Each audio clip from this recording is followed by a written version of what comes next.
So there's a new boogeyman that we're all supposed to be afraid of now.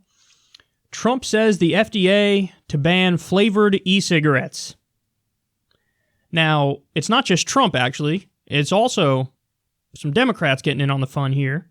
Governor Andrew Cuomo announced an emergency ban on all flavors of e-cigarettes, excluding tobacco and menthol. Vaping is dangerous, period. All right, so let me talk about the, myriad ways this doesn't make any sense at all. Menthol's a flavor. It's like a minty flavor. So when they say, we're banning flavored e-cigarettes because they're dangerous. Well, menthol's a flavor. So it's like, point is, I don't agree with the ban of it, but they're not even consistent in their stupidity. It's not even like, okay, no, we mean it. All the flavors gone. It's just like, it's so arbitrary. So they're getting rid of all the flavor. Now the argument they use is, what about the children? Oh, the children. Okay, but there are rules and there are laws that apply here. You have to be, I think, 18 years or older to vape. So how about you just enforce that? There's an idea. It's not like, imagine this argument when it comes to alcohol. The children! Oh, the children! There are kids who get into their parents' minibar and then they drink. And then they have to go to the hospital. It's not good. Some of them have even died. But the reaction to that from society is very simply, yeah, but we're adults and we like alcohol, so how about you fuck off? The argument is like, just enforce the age limits. That's it. But for this, all of a sudden, there's a moral panic. Why? And I'm not joking about this. There were articles that came out recently, and there's been a grand total of, allegedly, 6 deaths from vaping. 6. Now, the details are murky, and what exactly is it that led to the deaths? And is it all kinds of vapes that are the problem? Or e-cigarettes, I should say. Is it all kind of e-cigarettes that are the problem? Or is it only a specific kind? What's the exact reason that led to it? What was the disease that developed that then led to the deaths? There are all these questions. We're not waiting for answers. They're just going, ban it. Just ban it. That's good. Just ban it. That's the way to go. Let's just ban it. 6 people dead. So, just so everybody knows, and this is an amazing fact, 1,300 people die every single day from regular cigarettes. Those are legal. They're legal. That's a total of 480,000 deaths per year. There's been 6 total for vaping. Now, there's a bigger reason why I'm against this, and granted it's anecdotal, and it's a subjective experience, but nonetheless, I think it's valid. Vaping helped me quit cigarettes. I smoked Newport Lights for at least 5 years, maybe more. And it was vaping that played a big role in getting me off of those, because here's the way I describe it. It takes off the edge of being without cigarettes just enough. Just enough for you to get by. So you get an e-cigarette that has a little bit of nicotine in it. And by the way, the nicotine is not the thing that's unhealthy for you, just so everybody knows. And for me, it was a blue e-cigarette. It was a menthol one. Now, that would still be legal, technically. But I'm sure there are people who, they're trying to get off cigarettes and they use a specific fruity flavor one, but now they can't do that. So for me, it took away, I don't know, maybe 60% of the urge to smoke. It got rid of just by taking some puffs on an e-cigarette. And that was just enough to get me to buy where I had the willpower. I was like, I don't need a cigarette. I'm good. I just took a couple puffs of my e-cigarette. So what I don't like about these kinds of moral panics is they're illogical. Like they don't take into account the whole picture. They don't look for counterpoints to what they're trying to do here.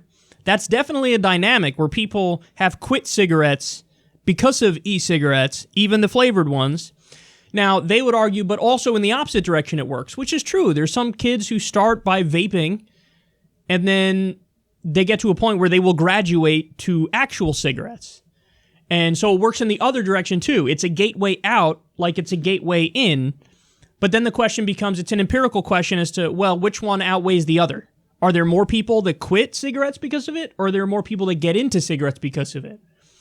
But either way, well, my point would be in this conversation is it is objectively not as dangerous as about 1,000 other things that are perfectly legal. So to single it out makes no sense. And also, you guys know, when it comes to social issues, I lean very heavily in a libertarian direction, in a live and let live direction. And so what that means is, just to be clear, I don't think you can't do regulation. I believe in regulation. But I'm not generally a fan of bans. I think maybe you could do some studies to figure out, hey, look further into the deaths that were linked to vaping, figure out the details, try to figure out what exactly was it that led to the problem. Apparently people had a lung disease that developed, but how? How did it happen? Was it a certain ingredient? What was going on? And then if you find out, okay, then regulate the e-cigarettes accordingly, where you say we're going to get rid of this thing, which was the catalyst for the vaping disease, whatever ingredient it was. And by the way, I'm in favor of this exact same approach with cigarettes. If you wanted to do a study, find out, oh, hey man, listen, here are the carcinogens. We're going to make you make cigarettes without these particular carcinogens. Now we've regulated the marketplace, but cigarettes are still legal. That's the best of both worlds, in my opinion. My opinion is try to give people as much freedom as humanly possible while also having basic safety regulations. That's my take on it. Now, maybe you guys disagree. Maybe you lean more heavily in the freedom direction. Maybe you lean more heavily in the regulation direction, and you don't think this is a crazy idea. But I just find it so obnoxious that it's like certain hobbies and certain vices are singled out, and other people get to have their fucking vices. So I don't know, you fill in the blank, whatever it might be. Somebody can go and buy a bunch of whiskey at 7 a.m. and drink themselves to death, and that's perfectly legal. Chris Christie can go eat 4 meals at McDonald's, and that's perfectly fine, even though he's putting himself in an early grave. But something that killed maybe not 6 people, a flavored vape, that's what you come and take away from people? I'm sorry, man. I just think that's super fucked up. Because, let's be honest, there are people out there working some shitty job, unhappy, don't want to be at it. And then maybe the brightest spot in their day is when they get to fucking hit their flavored vape pen. I know that sounds goofy and silly, but it could be the case. There are plenty of people like that out there. So why single them out? It's just so obnoxious. And then also, the elephant in the room here is what? The gun conversation. 6 people killed by vape, maybe. We don't even know if it was flavored that killed those people, by the way. But we have 32,000 gun deaths every year. 32,000. 10,000 homicides every year. And they're like, well, we have the Second Amendment. Yeah, that's true. You have the Second Amendment. But that doesn't mean you can't do regulation of the guns. That doesn't mean that there aren't, can you ban high-capacity magazines? Can you do universal background checks? Yes. Can you have some sort of licensing system? Yes. You can do all that stuff, but they don't. So it's not, here's the point, guys, and this gets under my skin more than anything else. It's not, they're not thinking about it. They're not, being logically coherent. It's just, it's the faux moral panic of the day, so all systems go on that.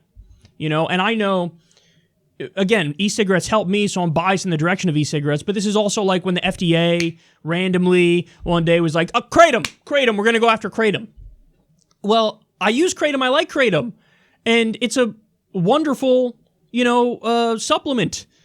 And there are plenty of people, this isn't me, but there are plenty of people who use Kratom because they were addicted to pain pills, and then it helps them get off of them, and it keeps them sober.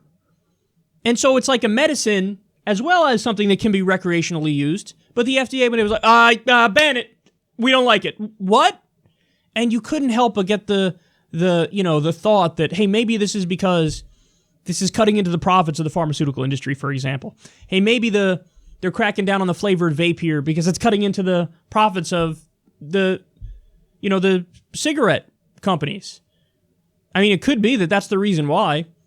And let's face it, there's been a hell of a lot more lobbying of the government by the cigarette industry than by the e-cigarette industry. There has been lobbying, by the way.